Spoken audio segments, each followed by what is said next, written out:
प्राचीन काळात तो असं सांगत होता की यज्ञामध्ये प्राण्यांची आहुती दिल्याने कुठलेही पुण्य लागत नाही आणि त्याने इतकं प्रबोधन केलं लोकांना ते पटलं की या चारवाकाला संपवण्यासाठी इथल्या व्यवस्थेनं चारवाकाला जिवंत जाळून मारलं. तर तुम्ही जेव्हा काही विचार करताना सत्यनारायणाच्या बाबतीत जर आम्ही प्रश्न विचारायला चालू केलं, वैज्ञानिक दृष्टिकोन म्हणतात कशाला मित्रांनो? वैज्ञानिक दृष्टिकोनाची साधी व्याख्या आहे. वैज्ञानिक दृष्टिकोनाची व्याख्या अशी आहे की कुठल्याही गोष्ट घडत असताना त्याच्या पाठीमागे एक कारण असतं. कारणाशिवाय कुठलीच गोष्ट घडत नाही. आणि वैज्ञानिक दृष्टिकोन काय सांगतो? वैज्ञानिक दृष्टिकोन असं सांगतो की तुम्ही कुठल्याही गोष्टीवरती लगेच विश्वास नका ठेवू. अगदी शास्त्रज्ञ जरी सांगत असला तरी नका ठेवू. तुम्ही स्वतः पहिल्यांदा तो प्रयोग करा, निरीक्षण करा, परीक्षण करा, चिकित्सा करा आणि मग निष्कर्षापर्यंत या. मला एका शिर्याच्या राजाचं उदाहरण या ठिकाणी द्यावं वाटतं. त्याने या वैज्ञानिक दृष्टिकोनाचं मूल्य लोकांना समजावून सांगण्यासाठी एकत्रित केलं आणि प्रयोग केला. तो प्रयोग काय पाणी तुम्ही उत्तर द्यायचं आहे. काळजीपूर्वक ऐका. तो प्रयोग असा होता, त्याने 2 काचेची भांडी ठेवली. काचेच्या भांड्यामध्ये काठोकाठ पाणी भरून ठेवलं आणि काठोकाठ पाणी भरलेल्या त्या 2 काचेच्या भांड्यामध्ये एकसारखे आकारमान असणारे 2 मासे सोडले. पहिल्या काचेच्या भांड्यामध्ये जिवंत मासा सोडला आणि दुसऱ्या काचेच्या भांड्यामध्ये मेलेला मासा सोडला. आता मला सांगा की पाणी कोणत्या भांड्यातून बाहेर पडेल? जरा मोठ्याने सांगा. कोणत्या? सांगा की पटकन. जिवंत. आपण विचारच पडलो की उद्धव चुकत तर काय? सायन्सचा असा एक नियम आहे की वस्तू त्याचा आकारमान आहे ती व्यापतेच. तो मासा जिवंत असो की मेलेला असो त्याच्या वजनावर तो पाणी बाहेर सोडणारच. फरक एवढा असेल की जिवंत मासा कडपडायला आला तर अधिकचं पाणी बाहेर पडेल. तर मित्रांनो, तुम्ही देखील तुमच्या आयुष्यामध्ये कुठलाही प्रसंग आला की लगेच तुम्ही तरी सांगितले पण विश्वास नका ठेवू. ते आधी परीक्षण करून पहा. साधूवाण्याची नाव पाण्यामध्ये बुडते. लीलावती कलावती सत्यनारायणाचा प्रसाद न घेता आपल्या नवऱ्याला भेटायला जाते आणि त्यामुळे सत्यनारायण टोकतो आणि साधूवाण्याची नाव पाण्यात बुडते. आणि मग ती पुन्हा विचारते का भटजीला की काय झालं, तर तो सांगतो की सत्यनारायणाची पूजा तुम्ही अर्धवट सोडली, प्रसाद न घेता गेला म्हणून तुमचा नवरा जहाजासह बुडला, तोही कुठं नदीच्या किनारी बुडला आणि त्यामुळे आता तुम्ही सत्यनारायण घातला पाहिजे.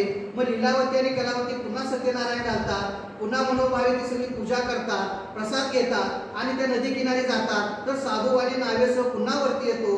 त्यावेळेला आम्ही प्रश्न विचारला पाहिजे, साधूवाणीची नाव नदीच्या किनारी बुडलीच कशी? इतकी नदीची खोली तिथं असते काय? पण बुडल्यानंतर एवढा सगळा व्याप करण्यासाठी तासाभरात काही कालावधी जायला हवा. माणूस पाण्यात बुडल्यानंतर किती वेळ जिवंत राहतो? का ते ऑक्सिजनची टाकी घेऊन गेला होता? हे आपल्याला विचारायला हवं. आम्ही अनिशनी तर 21 लाखाचं बक्षीस दिलंय. भारतातल्या सगळ्या सत्यनारायण घालणाऱ्या भटजींनी एकत्र यावं.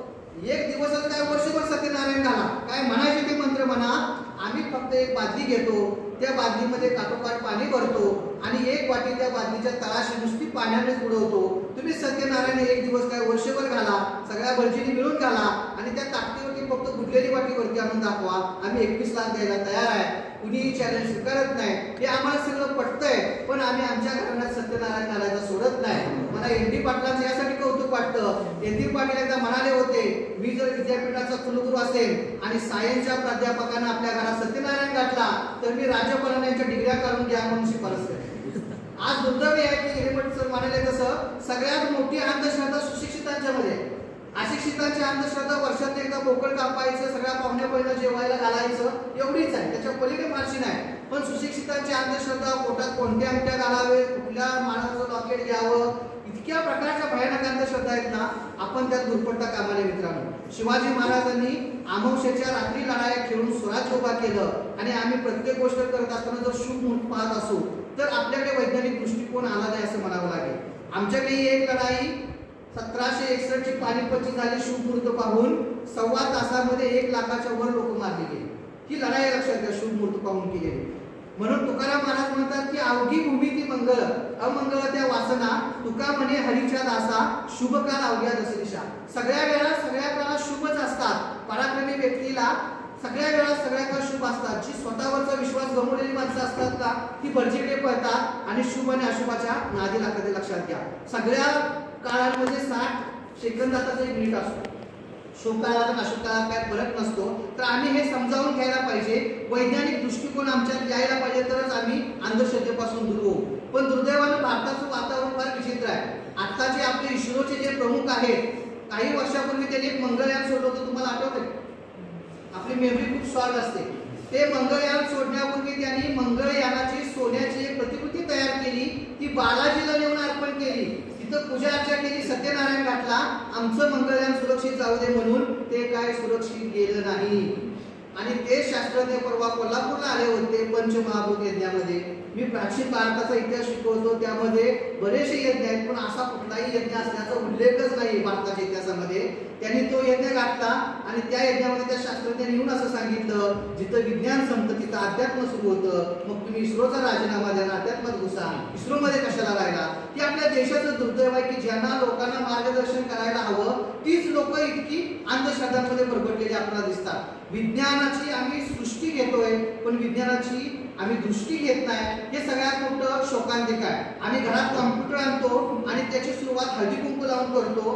मग आम्ही खरंच विज्ञानाची दृष्टी घेतली का, हा महत्वाचा प्रश्न आहे. फक्त सृष्टी घेऊन चालणार नाही, आम्ही विज्ञानाची दृष्टी देखील घ्यायला पाहिजे आणि आम्ही चिकित्सक व्हायला पाहिजे, विचार करायला पाहिजे. आमच्याकडे ना मित्रांनो, परंपरेनं आम्हाला काही गोष्टी बिंबवलेल्या आहेत. तुम्ही विचार करायला लागला ना की तुम्हाला भीती गाठली जाते. प्राचीन काळामध्ये अशी काही विचार करणारी माणसं होती. महाभारतामध्ये अशा एका चांडाळाचा उल्लेख आहे की जो इतरांनी सांगितलं म्हणून विश्वास ठेवत नव्हता, ग्रंथांनी सांगितलं म्हणून विश्वास ठेवत नव्हता. तो प्रश्न विचारायचा, शंका घ्यायचा. तर त्या चांडाळाची कथा तुम्ही कधीतरी मोबाईलवरती सर्च करा, गुगलवरती, तुम्हाला लक्षात येईल की त्या चांडाळाकडे फक्त राजाने पाहिलं तरी राजाला कुत्र्याच्या, कावळ्याच्या, डुकराच्या जन्माला जावं लागलं, फक्त पाहिलं तरी. अशा माणसाच्या सहवासात गेलं तर काय होईल? तुम्हाला एक छोटीशी विनोदी कथा सांगतो की काय होतं पहा, की आपल्याला आपल्यामध्ये असणारी विचाराची जी क्षमता आहे ना, ती डायव्हर्ट करण्याची कला त्यांना आहे. ते कधी तुम्हाला श्रद्धा ठेवा, विश्वास ठेवा, मग पुण्य लागेल आणि स्वर्गाचा रस्ता दाखवतात. तिथं रंभा मेनका उर्वशीची जाहिरात करतात आणि जर तुम्ही प्रश्न विचारला तर तुमच्या अकाउंटमध्ये पापाचा बॅलन्स जमा होईल आणि तुम्हाला नरकाकडे डायव्हर्ट करतात. आणि त्यामुळे अशा भीती घालून आपल्यामधला जो वैज्ञानिक दृष्टिकोन आहे किंवा विवेक ते पाळण्याचा प्रयत्न करतात. अशी एक छोटीशी कथा आहे की कशा पद्धतीने डायव्हर्ट केलं जातं पहा. एक नगरी होती आणि त्या नगरीमध्ये सगळ्यांचं भलं व्हावं, अच्छे दिन यावेत असा एक राजा तिथं राज्य करीत होता. आणि त्याने एकदा मंत्रिमंडळ आपलं बोलावलं आणि मंत्रिमंडळाला तो राजा असं म्हणाला, माझ्या सगळ्या रयतेचं कल्याण व्हावं, त्यांच्या जीवनात अच्छे दिन यावेत असं मला वाटतं. त्यामुळे या आपल्या राज्याच्या बाहेर कुठेही अशी एखादी वस्तू असेल की ती वस्तू आल्याने आपल्या रयतेचं कल्याण होत असेल तर पाहिजे ते पैसे दे आणि ती वस्तू आणा. तर राजापेक्षा प्रधानमंडळ आळशी होतं. ते म्हणाले, राजे जे आपल्याकडे आहे ते कुणाकडेच नाही, त्यामुळे काय शोध घ्यायची गरज नाही, अशी कुठली वस्तू कुठे नाही. तेवढ्यात एक साधू तिथे आला, भगवी वस्त्र घातलेला. साधू आल्या आल्या राजाने वंदन केलं, अष्टप्रधान मंडळाने त्या सगळं वंदन केलं. आपण भगवी वस्त्रे घातली किंवा कुठलेही पोशाख घातला साधूचा की त्या पोशाखाच्या आतला माणूस कोण आहे बघतच नाही. पोशाखावरूनच त्याचं मूल्यमापन करतो आणि आपण वंदन करायला जातो. खरंच तो साधू आहे की नाही? तुकाराम महाराजांनी म्हटलं होतं की ज्यांनी 6 धुवून टाकले तो साधू. काम, क्रोध, लोभ, मोह, माया, मत्सरे शरीर ज्याने धुतले तो साधू. नुसती वस्त्री घातले म्हणून किंवा निर्वस्त्र केला म्हणून तो साधू होत नसतो. पण हा साधू आल्यानंतर राजाने नमस्कार केला आणि तो साधू म्हणाला, महाराज तुमचे हे मंत्रिमंडळ खोटं बोलतंय. मी आताच हिमालयातून जाऊन आलो, तिथे एका राजाकडे इंद्राचा पोशाख आहे आणि तो पोशाख इतका शक्तिशाली आहे. एकदा का राजाने तो पोशाख घातला की रयतेची सगळी आबादारीच होते. रयतेच्या राज्यामध्ये सुख असतात, सगळी पिकं वगैरे चांगली येतात आणि कुठल्याही प्रकारचं शत्रूचं आक्रमण होत नाही, दुःख येत नाही, दारिद्र्य येत नाही, आजार येत नाही. तेव्हा तुम्ही तो इंद्राचा पोशाख काढा. राजे म्हणाले, तुम्ही मगाशी पाहिला होता आता इथे कसं काय आला? राजाला चिकित्सक होता. अहो म्हणाले, आम्ही दिव्य माणसं आहोत. डोळे झाकले की हिमालयात जाऊ शकतो, डोळे उघडले की स्वर्गात जाऊ शकतो, आम्हाला काही बंधनं नाहीत, आम्ही शक्तिशाली आहे. मग राजा म्हणाला, ठीक आहे, मग हा इंद्राचा पोशाख आणण्यासाठी काय करावं लागेल? तर तो म्हणाला की एक दिव्य पुरुष असावा लागतो ना पोशाख आणण्यासाठी. राजा म्हणाला, तुम्हीच दिव्य पुरुष घेऊन या. तर तो म्हणाला, त्यासाठी 1 लाख रुपये लागतात. आता त्या काळातले, जुन्या काळातले 1 लाख रुपये लक्षात घ्या, खूप मोठी गोष्ट आहे 1 लाख रुपये. राजा म्हणतो की दिव्य याला. राजा 1 लाख रुपये त्याच्या स्वाधीन करतो आणि विचारतो की किती दिवस लागतील. त्याला काय लागतंय म्हटले, डोळं झाकलं की हिमालयात गेलो, डोळे उघडले किती येतोय, काय काळजीच करू नका. आणि राजा शेवटी तो भगवी वस्त्र घातला म्हणजे सज्जनच असणार या निकषापर्यंत येतो आणि त्याला 1 लाख रुपये देतो. आणि राजा अगदी उत्सुकतेने त्या इंद्राचा पोशाख कधी येतो याची वाट पाहत असतो. 1 दिवस गेला, 2 दिवस गेले, 1 आठवडा गेला. राजाचं टेन्शन वाढायला, रयतेला छळून टॅक्स वसूल करून, जीएसटी वसूल करून पैसा गोळा केला होता आणि तो पैसा एका भामट्याच्या हातात दिला. तो भामटा पळून गेला की काय, असे 800 उद्योगपती आपला देश सोडून गायब होतात. आता करायचं काय प्रश्न होता, शोधायला तरी कुठं. आणि मग एक आठवडा गेला, 2 आठवडे गेले, बघता बघता 1 महिना गेला. राजाचं टेन्शन वाढायला लागलं आणि असाच राजा एक दिवशी दुपारी टेन्शन मध्ये फिरत होता. तेवढ्यात तो साधू परत आला.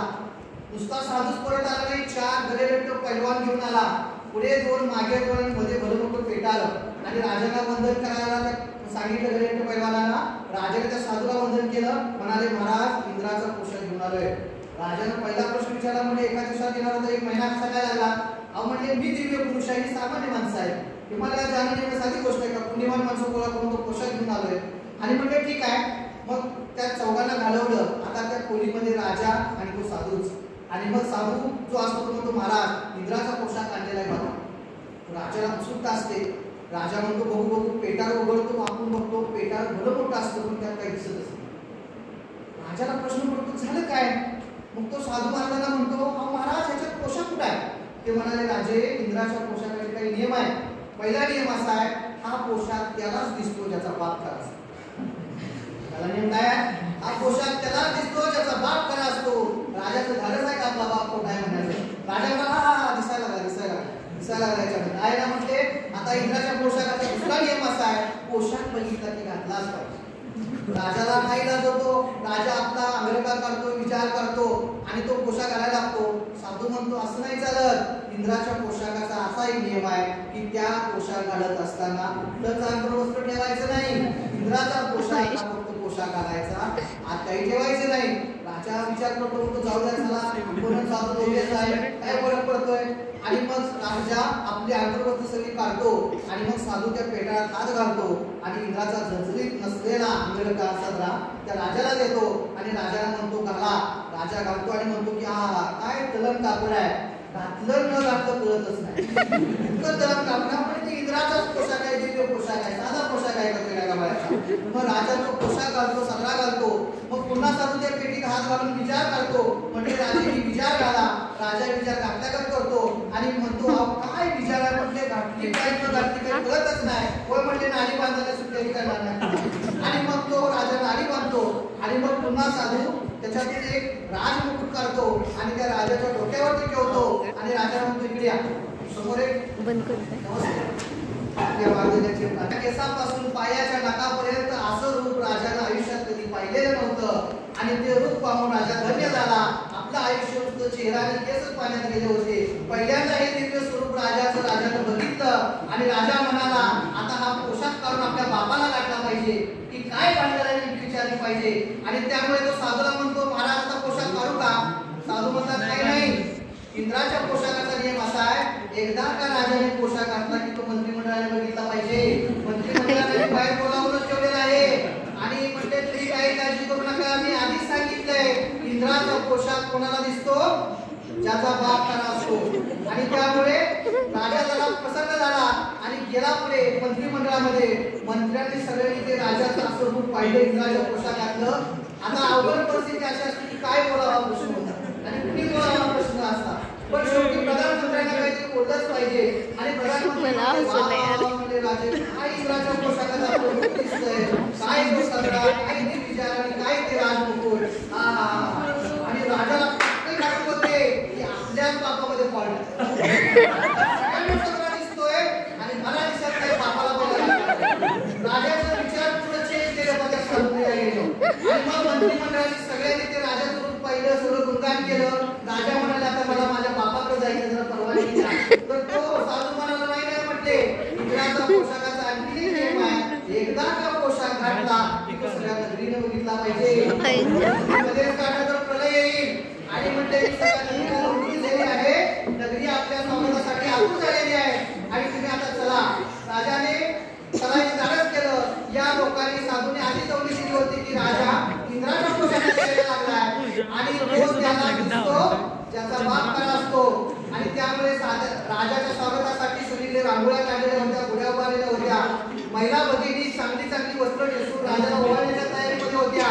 सगळ्यांनी लाईट लावली होती. सगळ्यांनी इंद्राच्या पोशाखात राजाचं रूप आपल्याला बघावं, पुण्य आपल्याला जास्त पडेल. बायका सगळ्या लाईट लावून होत्या. आणि एक विचारली, तिला वाटलं मी वयस काय, मला पहिल्यांदा मान देतील म्हणून ती लाईट कुठं उभारायची. काय म्हणजे तिला काय शिस्त सकाळपासून आम्ही उभा राहायचा हो मागो इसके देत देत त्या म्हाताऱ्याला सगळ्यात काळाला नेलं तिकडे मागे याच्या मनात राजा पुढे उभा राहिला.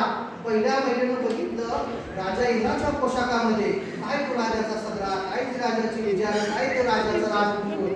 आता करावं काय, तिनं पत्र घेतला, तोंडाला लावला, तिलाच कळना, पण आता करायचं तरी काय, परिस्थिती काटाळ होती. तिनं हळूहळू राजाला असं ओवाळलं, राजावरती अक्षता टाकल्या. अगं बाई राजाचा 100% विश्वास बसला.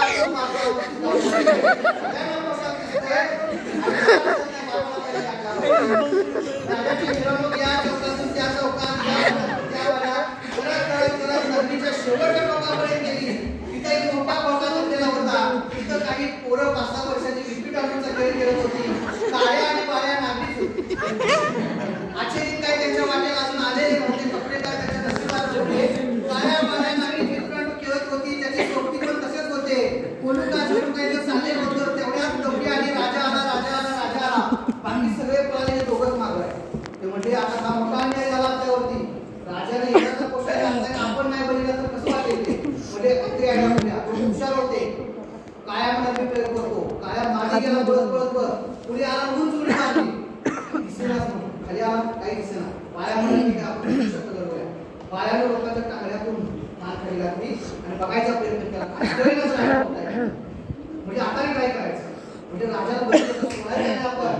तेवढ्यात त्यांना आपला बाप दिसला. काळ्याच्या बापाकडे पळत गेला. बाळ्याच्या बापाकडे पळत गेला आणि म्हणाले बाबा काय लाज वाटते काय. म्हणजे इंद्राचा पोशाख असणारा राजा तुम्हीच बघताय. आम्हाला पहिले खांद्यावर आम्हाला बघू द्या. त्यांना माहित होती बिनी बिलंदर आहे काहीतरी बोलतील. त्यांना खांद्यावर घ्यायची ताकद दिली. बघायचं पण बोलायचं नाही. काय म्हणते मग काळ्याच्या बापाच्या खांद्यावरती बसला. बाळ्याच्या बापाच्या खांद्यावरती बसला. त्यांना राजाच्या इंद्राच्या पोशाखाचं ते रूप नीट दिसलं आणि काळ्या बाळा म्हणतो अरे बाळा बघितलंस का, तू बी नागणार मी बी नागणार राजा बी नागणार. मित्रांनो तुमच्या सत्यनारायणाच्या पूजेवरती शंका घेतली तर पाप लागतं म्हणून हा कार्यक्रम अजून चाललेला आहे. कधीतरी काळ्या आणि बाळ्याच्या भूमिकेत आम्हाला गरजेचं आहे आणि सत्य जे आहे ते परखडपणे सांगणं गरजेचं आहे. त्याशिवाय आमचा निभाव लागणार नाही. शेवटचं मूल्य आहे धर्मनिरपेक्षतेचं किंवा आपल्या देशामध्ये मुस्लिम धर्म आहे, ख्रिश्चन धर्म आहे, यहुदी धर्म आहे, पारसी धर्म आहे. ते बाहेरून आलेले धर्म आहे. त्याच्या व्यतिरिक्त या देशाचा मूळ धर्म जैन आहे, बौद्ध आहे, वैदिकांचा धर्म आहे. आता तुमचा आमचा अस्तित्वात नसलेला पण राज्यावरती असलेला वैदिक हिंदू धर्म आहे. तो कुठेही अस्तित्वात लक्षात घ्या. हिंदू ही संस्कृती आहे, काही धर्मच नाही. इतिहासाचा कुठला पुरावा नाही. ते आहे तो वैदिक धर्म आहे लक्षात घ्या. आणि काही धर्म आहेत खास करून पंजाबमध्ये असणारा शिखांचा धर्म आहे. हे सगळे धर्म यांचे पंत उपपंत यांचे आचार विचार भाषा वेगवेगळे आहेत. परंपरा वेगवेगळ्या आहेत. चालीरीती वेगवेगळ्या आहेत. आम्ही जर या भारताचे नागरिक आहे आणि शपथ घेताना आम्ही असं म्हणत असू भारत माझा देश आहे आणि सारे भारतीय माझे बांधव आहेत तर आम्हाला या प्रत्येक धर्मियांच्या विषयी श्रद्धा असली पाहिजे. आणि आपण विवेक वाहिनीचे एक तत्व आहे की मी आणखी एका धर्माच्या मित्राशी किंवा मैत्रिणीशी मैत्री करेल. त्याच्या सण उत्सवामध्ये मी सामील होईल. माझ्या सण उत्सवामध्ये त्यांना सामील करेल आणि त्यांचे सण उत्सव त्यांच्या परंपरा मी समजावून घेईन. माझे सण उत्सव माझ्या परंपरा त्यांना समजावून सांगेल. धर्माविषयीची सहिष्णुता धर्माविषयीचा आदर वाढीस लागेल हे तत्व आहे. पण दुर्दैवानं आज देशाचे चित्र फार वेगळं आहे मित्रांनो. आज एकीकडे लव जिहादाचा प्रश्न उभा राहिलेला आपल्या समोर आणि त्यामुळे धर्मांच्या मध्ये तेढ आहे. नामांतराचा प्रश्न उभा राहिलेला आपल्या समोर तेढ वाढत चाललेला आहे. आणि म्हणून आपण अशा प्रसंगी कसं वागावं. मला शिवाजी महाराजांच्या एका पत्राची आठवण होती. शिवाजी महाराजांनी औरंगजेबाला एक पत्र लिहिले जेव्हा जिजिया कर लागू झाला तेव्हा. शिवाजी महाराजांनी असं म्हटलं होतं उगवत्या सूर्याचा रंग भगवा आहे म्हणून आपण त्याला हिंदू म्हणत नाही. निसर्गाचा रंग हिरवा आहे म्हणून आपण त्याला मुस्लिम म्हणत नाही. आकाशाचा समुद्राचा रंग निळा आहे म्हणून आपण त्याला बौद्ध म्हणत नाही. मग तुम्ही आम्हीच रंगावरून का असा भेद करायचा. हा शिवाजी महाराजांचा जो प्रश्न होता औरंगजेबाला लिहिलेल्या पत्रामधला तो आजही आमच्याकडे तेवढाच वास्तववादी आहे.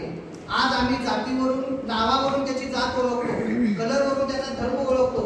हे आम्हाला बदलायला हवं. निसर्गामध्ये सगळेच रंग आहेत. निसर्गात कधी भेदभाव करत नाही. सूर्य फक्त काही भगव्याच्या वरती प्रकाश टाकतो आणि निळ्याच्या वरती टाकत असं होत नाही.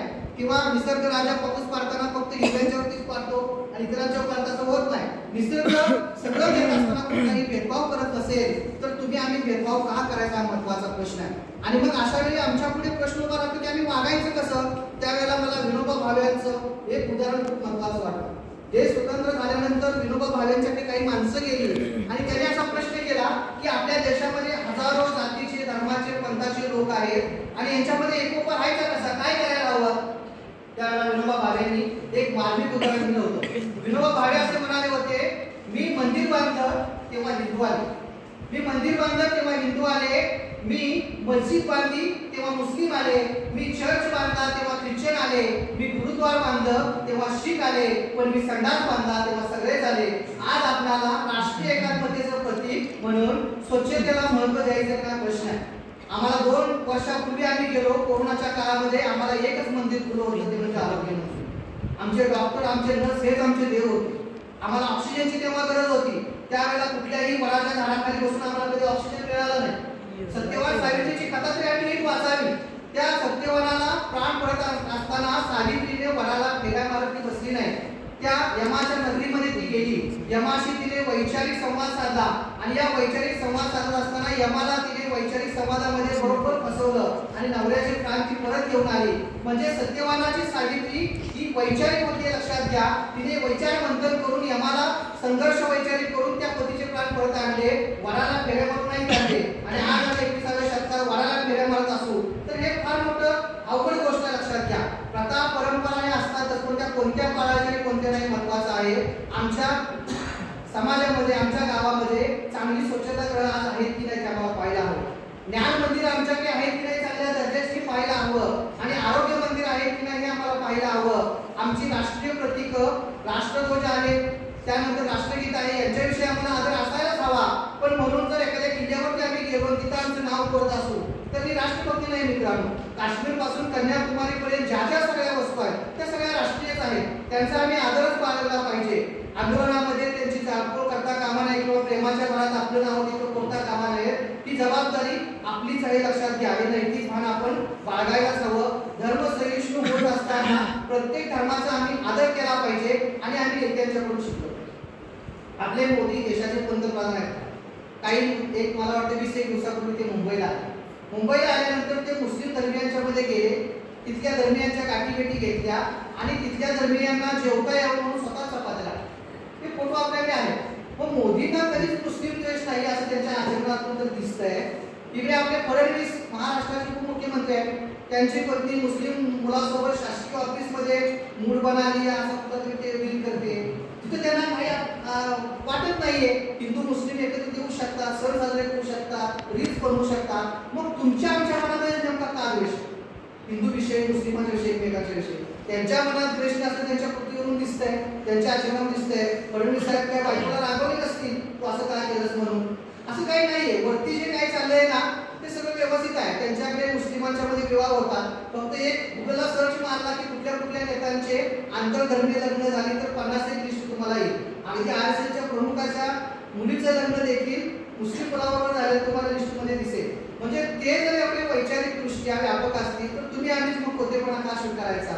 राजकारणाच्या एका संकुचित वातावरणाला बळी पडून तुम्ही आम्हीच आमच्या बांधवांची गोष्ट का सांगायची. हे मुस्लिम म्हणजे काय परदेशातून आले का काय? तुमचे आमचेच बांधव आहेत ना या देशात एकेकाचे, ज्यांना आम्ही कुत्र्या मांजरावी सुद्धा किंमत दिली नाही. जिथं कुत्री मांजरं पाणी पित होती तिथं आम्ही त्यांना पाणी भरून दिलं नाही. म्हणून ते नाईलाजाने कुणी धर्म स्वीकारून इस्लाम झाले, कुणी ख्रिश्चन झाले. तुमचे आमचेच बांधव आहेत ना. त्यामुळे आम्ही का त्यांचा द्वेष करायचा राजकारणात सांगा. तुमचं आमचं काहीच भांडण नसतं. पण राजकारण आलं ना की मग आम्हाला मुस्लिम पडका वाटायला लागतो, इतर धर्मीय पडका वाटायला लागतो. तर हे राजकारणाचं वातावरणातून आम्ही दूर गेलं पाहिजे. जगातला कुठलाच धर्म वाईट नसतो. जगातला प्रत्येक धर्म एकमेकांशी प्रेमाने वागा, शांततेने वागा, सहकार्याने वागा, माणुसकीने वागा ही शिकवण देत असतो.